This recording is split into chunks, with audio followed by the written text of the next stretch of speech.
Glória a Deus, aleluia.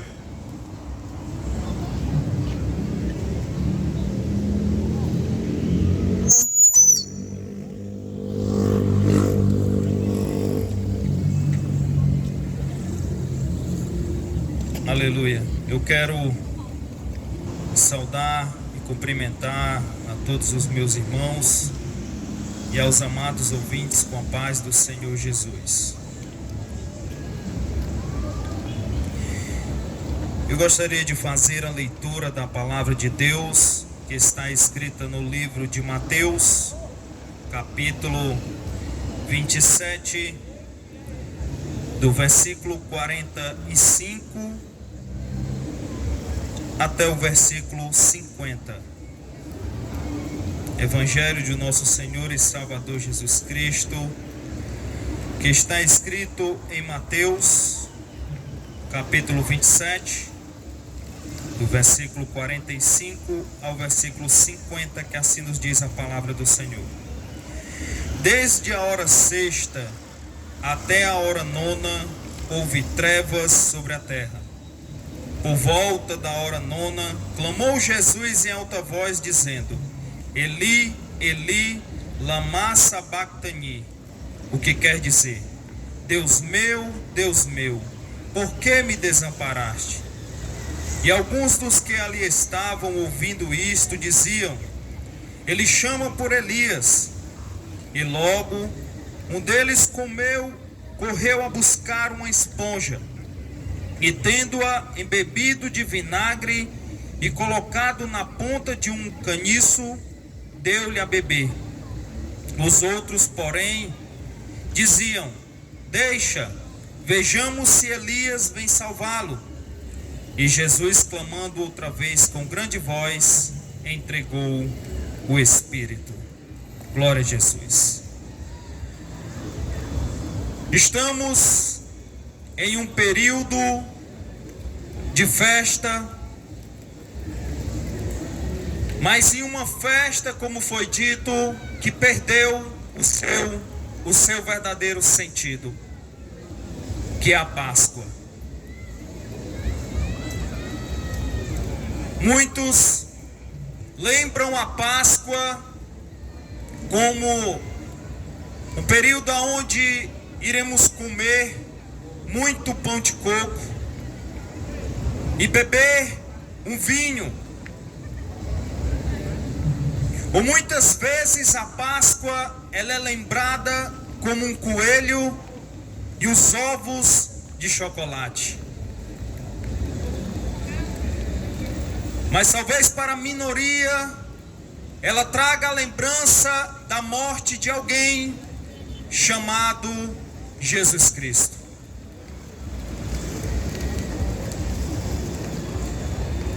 Deus, e é de conhecimento de todos, no início criou o homem, e da costela do homem Deus faz a mulher. Estes comem e bebem das mãos do Senhor e vivem na presença de Deus todos os dias. Não havia dor, não havia doença, não havia morte, não havia tristeza, mas só habitava ali naquele jardim chamado Jardim do Éden a felicidade, o privilégio e a honra de viver na presença de Deus e ter o dom da vida eterna dado por Deus. Pois, como disse anteriormente, naquele lugar não havia morte, o que quer dizer que Adão e Eva eram eternos, pois existiam neles a vida dada por Deus. Mas bem sabemos, e a história assim é contada, que uma serpente enganou a mulher, e por esse engano a mulher come da maçã e oferece a Adão para que ele também tivesse a oportunidade de conhecer o bem e o mal, algo que era proibido por Deus.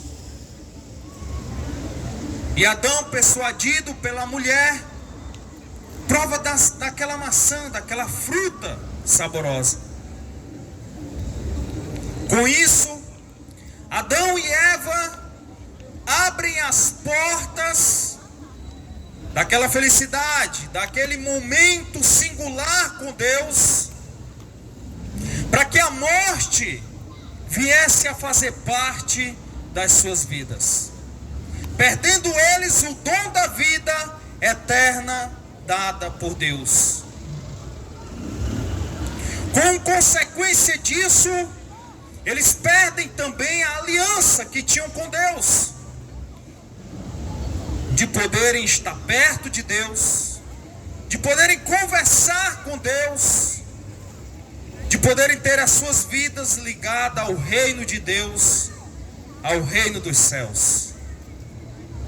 Deus então se afasta do homem e da mulher, pois ali aquele vínculo de amizade, de companheirismo, aquele vínculo de pai e filho é quebrado pela desobediência deles, de não seguir fiel ao mandato do Senhor, de não comer daquele fruto. O homem então começa a multiplicar e multiplicar a vida. Deus manda os profetas, Deus levanta homens que tinham essa intimidade com Deus. E em todo o Velho Testamento da Bíblia, era-se anunciado a vinda de alguém que daria ao homem uma nova oportunidade de refazer a aliança com Deus. E esse homem traria ao homem esta esperança através de um ato de amor, que nasceu no céu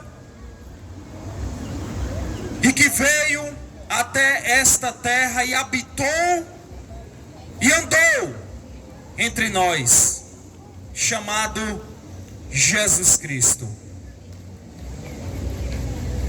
Jesus, desde quando ele iniciou a sua jornada sobre essa terra, desde a sua primeira cura, a sua primeira palavra, o seu primeiro ato de amor, Jesus sempre trouxe Deus e uma mensagem de esperança para o homem, para que o homem refizesse a sua aliança com Deus e, com consequência disso, ele tivesse uma nova oportunidade de ir para o céu.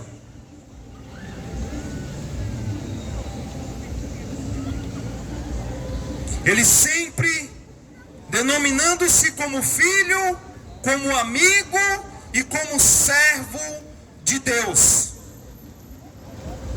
Com isso, Jesus cura, Jesus traz esperança para aqueles que não tinham esperança, Jesus traz salvação para aqueles que não tinham mais salvação, Jesus traz palavra de vida para aqueles que achavam que já não existia mais solução para o seu problema.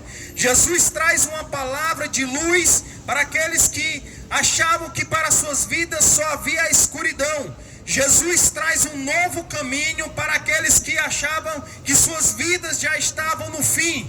Jesus traz alimento para aqueles que tinham fome. Jesus traz o amor para aqueles que eram odiados. Jesus traz a vista para aqueles que já não enxergavam mais. Jesus traz esperança para todos aqueles que achavam que já não tinham mais esperança nas suas vidas.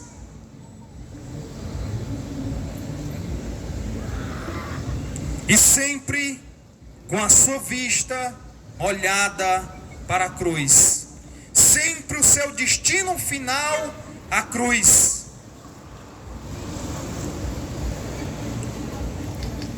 E quando ele está perto do seu ato final, aonde Deus iria demonstrar para o homem um ato de amor,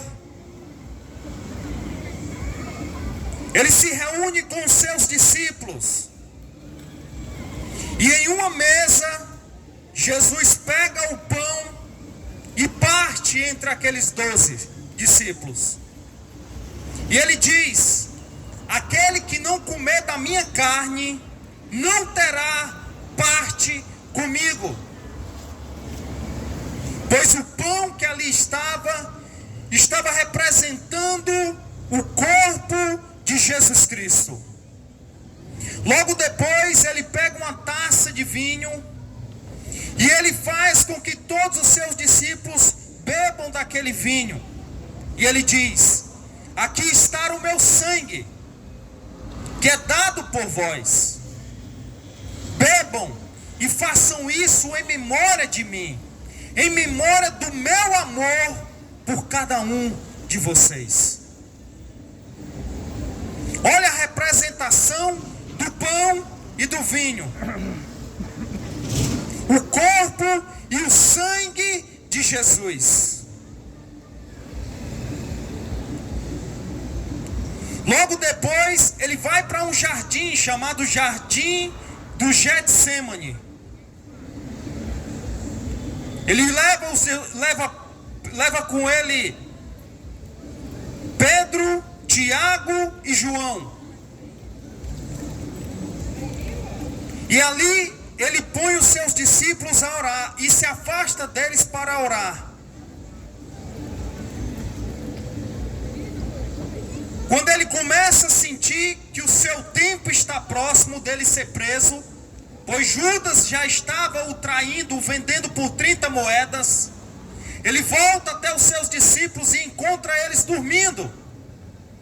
E adverte eles: vocês não conseguem ao menos ficar 1 hora sem dormir? Orai e vigiai, pois o inimigo está por perto. E aí Jesus se afasta novamente dos seus discípulos. E ele, começando já a sentir o meu pecado, o teu pecado, as minhas enfermidades e as vossas enfermidades, ele começa a sentir no seu corpo já a dor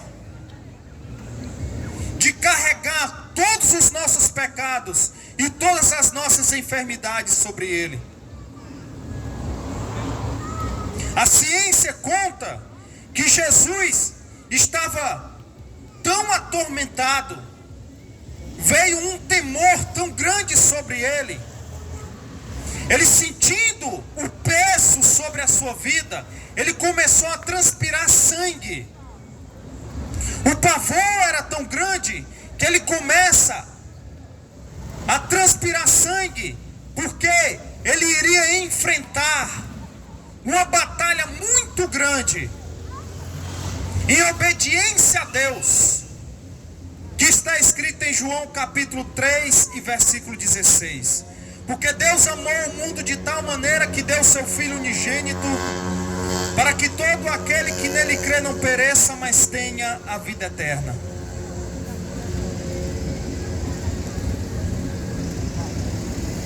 Logo, os soldados chegam e prendem Jesus. E levam ele para ser interrogado pelo sumo sacerdote Caifás. E ali existiam várias pessoas compradas para que acusassem Jesus. Jesus já todo esbofeteado, já cuspido, é interrogado. Pessoas se levantam contra ele, o acusam. Pessoas se levantam e espancam Jesus, cospem sobre ele. Pessoas que comeram das mãos de Jesus. Pessoas que foram abençoadas pelas mãos de Jesus. Pessoas que foram curadas pelas mãos de Jesus. Agora estão ali, interrogando ele, o acusando, o apontando, o açoitando. Depois daquele interrogatório, Jesus passa toda uma madrugada preso. Pela manhã levam ele até governador Pilatos. E pedem para que Pilatos julgue Jesus pelas palavras dele. Palavras de amor, palavras de verdade.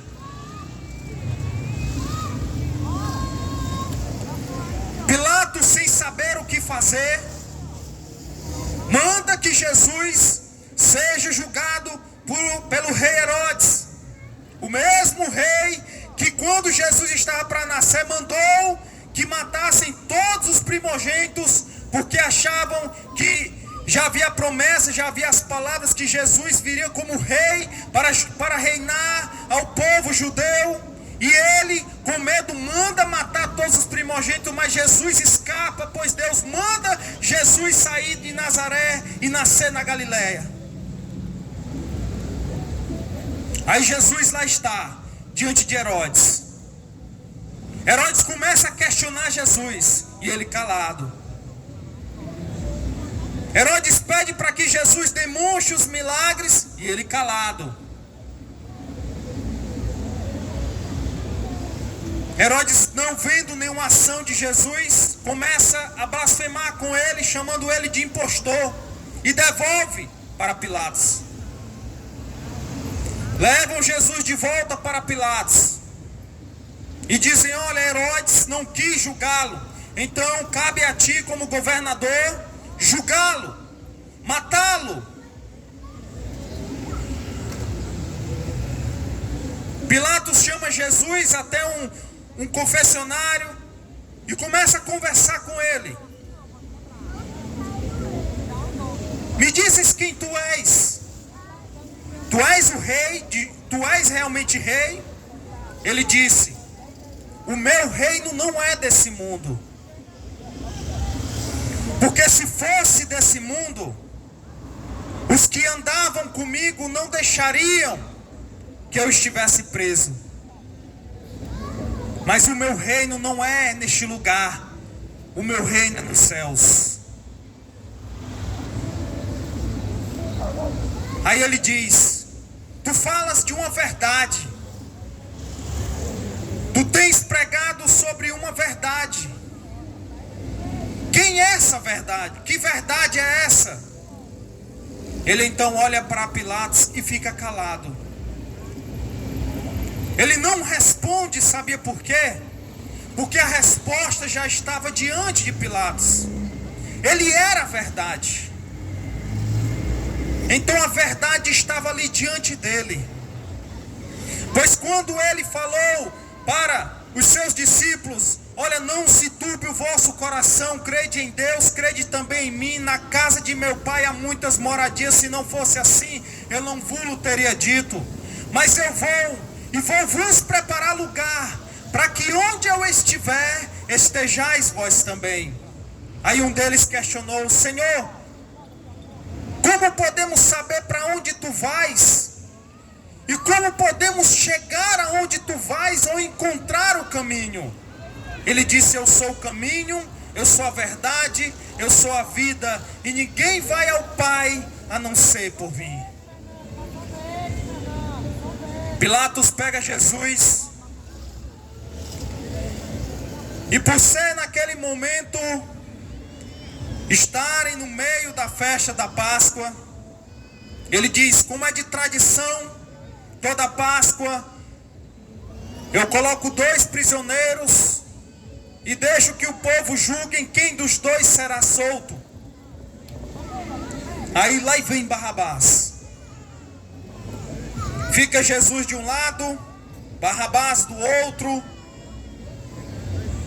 Então Pilatos começa a questionar o povo: a quem eu deveis soltar?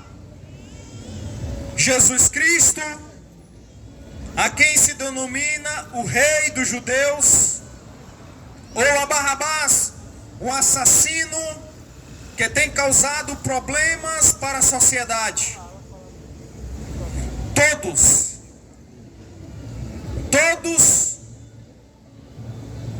Todos que ali estavam gritaram: solta a Barrabás, solta a Barrabás. Pilatos, sem acreditar, pergunta novamente: quem eu devo soltar, Jesus ou Barrabás? E o povo: solta a Barrabás. E a Jesus o que eu devo fazer? E todos gritam: crucificai-o.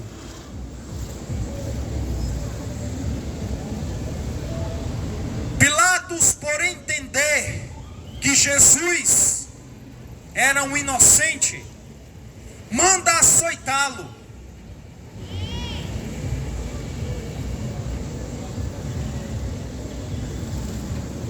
E os soldados levam Jesus para que ele seja açoitado. Mas Pilatos pede uma coisa: não deixem que ele morra. E se você, meu amado, tiver acesso às plataformas digitais, eu aconselho que você assista um filme chamado A Paixão de Cristo, de Mel Gibson. Ele retrata as últimas 12 horas de Jesus Cristo. E Mel Gibson, diretor daquele filme, ele mesmo fala que ele tentou chegar ao mais perto possível do que Jesus sofreu. Eu ainda não vi nenhuma pessoa que tenha assistido aquele filme e tenha dito que não chorou, que não repensou sobre o sacrifício de Jesus Cristo.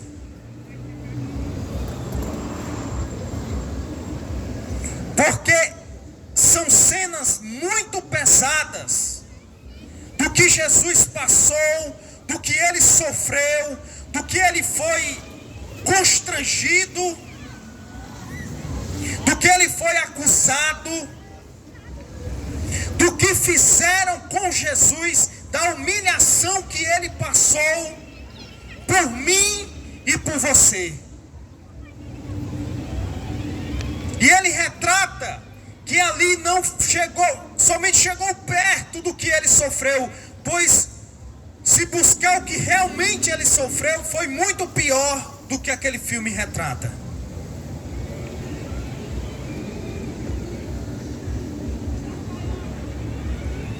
E quando Jesus ele volta para Pilatos, ele com a cruz de espinhos, aliás, com uma coroa de espinho encravada na sua cabeça, que diz que os espinhos atravessaram o seu crânio.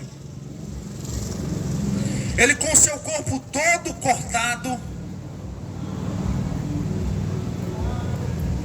com seu corpo sangrando, descalço,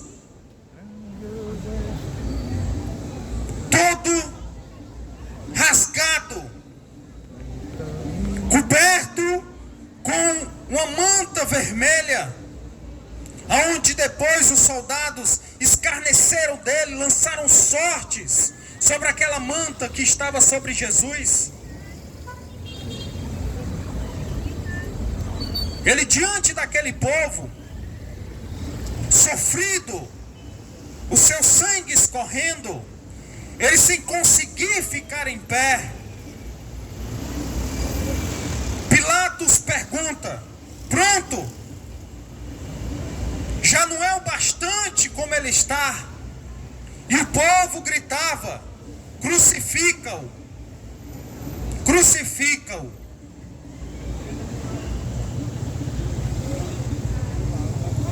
Pilatos pede que lhe levem um pouco de água. Ele então lava as suas mãos e fala para aquele povo: eu estou livre do sangue deste inocente. Chama o seu general e diz: faça o que o povo quer. Então Jesus começa o seu vitupério, a sua caminhada até o Gólgota. Com uma cruz pesada sobre ele, Jesus beija a cruz e abraça a cruz com amor, porque o seu ato final já estava sendo finalizado. Jesus já estava se sentindo feliz, porque ele já estava perto de ser consumado o amor de Deus para com o homem, quando ele fosse pregado naquela cruz. Ele continua a sua caminhada deixando um rastro de sangue. Anda quilômetros até aquele lugar.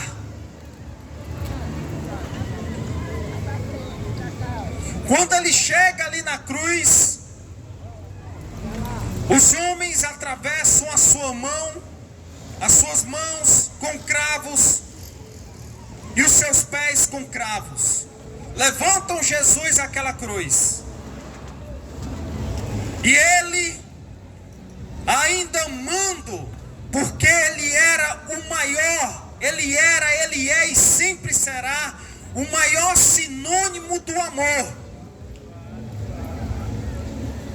Ele naquela cruz, todo cortado, todo esbofeteado, cuspido, humilhado, o seu sangue ainda descendo por aquela cruz. Ele olha para os céus e diz: Pai, perdoa-os, pois eles não sabem o que estão fazendo.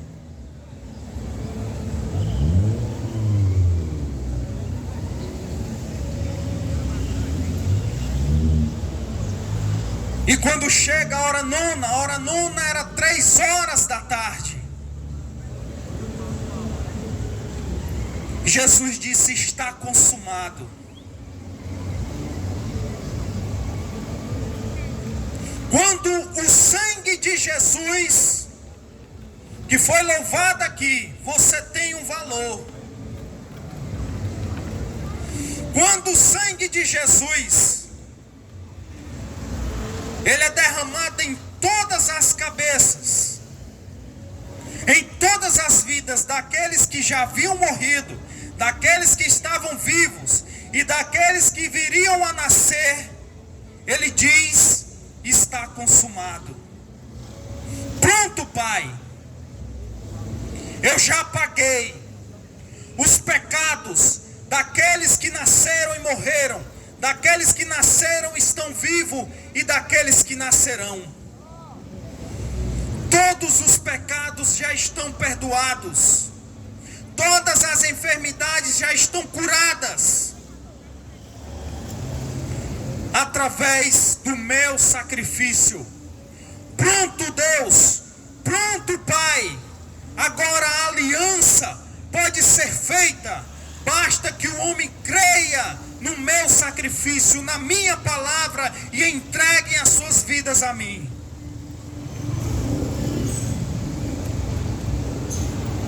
Aí ele olha para o céu e diz: Pai, em tuas mãos eu entrego o meu espírito. E um véu que separava o homem de Deus, ele é rasgado. Já não existe mais separação. Já não existe mais de um homem não poder se chegar à presença de Deus. Já não existe mais um muro que separava o homem de Deus. Agora o caminho está livre. Agora você pode se ajoelhar e pedir perdão a Deus, e Ele vai te perdoar. Agora você pode confessar os seus pecados a Deus e Ele vai te perdoar. Agora tu pode pedir a Deus e Deus vai te ouvir quando você clamar por Ele e confessar a Ele e dizer a Ele que você precisa dEle na sua vida. Pois esse é o verdadeiro sentido e o verdadeiro significado da Páscoa. Jesus morreu para nos salvar, para que nós tivéssemos uma nova oportunidade de refazer a aliança com Deus e termos o acesso aos céus. Porque um dia Ele vai voltar, um dia Jesus vai voltar. Como eu li aqui para vocês em João capítulo 14, Ele disse que Ele ia para o céu, mas Ele iria voltar para que todos nós pudéssemos estar com Ele nos céus. Jesus vai voltar para buscar a sua igreja, pois a palavra de Deus ela tem que se cumprir na minha vida e na tua vida.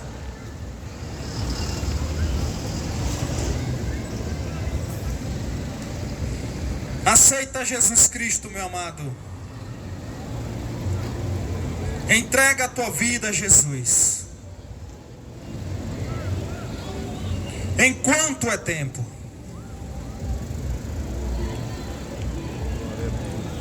Pensando na chuva, me vem na cabeça sempre a mesma passagem que já falei muitas vezes para vocês. De Jó, de Noé, aliás. Lembre-se de Noé. Deus manda Noé construir uma arca.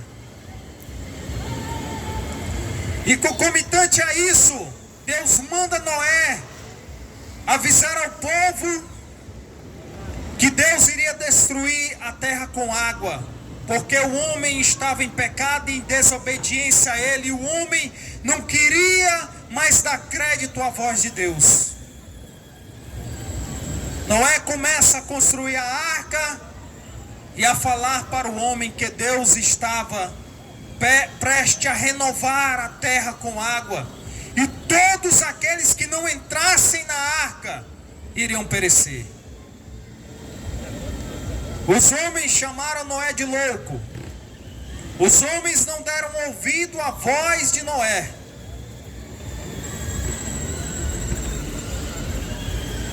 E lá em Pedro, no livro de Pedro diz: assim como foi no tempo de Noé, os homens comiam, bebiam, casavam-se e davam-se em casamento. Quer dizer, os homens não deram ouvido à voz de Noé. Veio o dilúvio e mataram todos os homens, porque esses não deram ouvido à voz de Deus. E agora o mesmo céu e a mesma terra estão como testemunham e aguardam o grande dia do Senhor, aonde Ele irá vir buscar a sua igreja. E após isso Deus irá renovar a terra, mas não será mais com água. Agora Deus irá renovar a terra com fogo. E não é parecido os dias de hoje? Estamos anunciando que você agora tem que entrar em outra arca. E essa arca se chama Jesus Cristo. Nele tu vais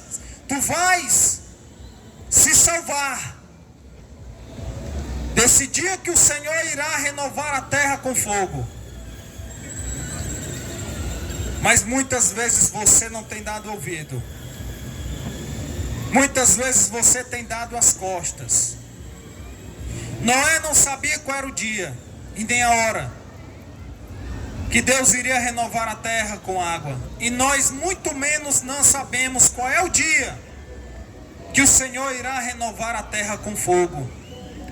Porque não sabemos qual é o dia e a hora e o momento que Jesus vai voltar. Porque Ele disse que vai vir como um ladrão.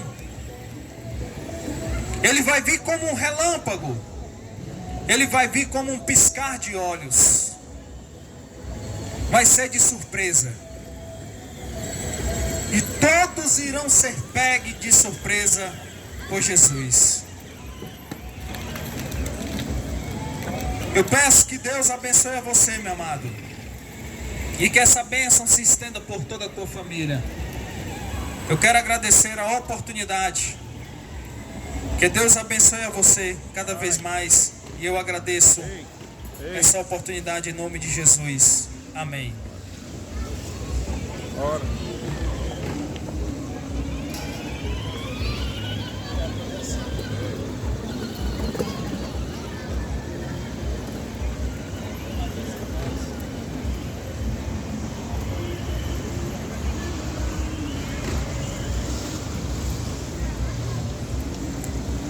Glória a Jesus, louvado seja o nome do Senhor.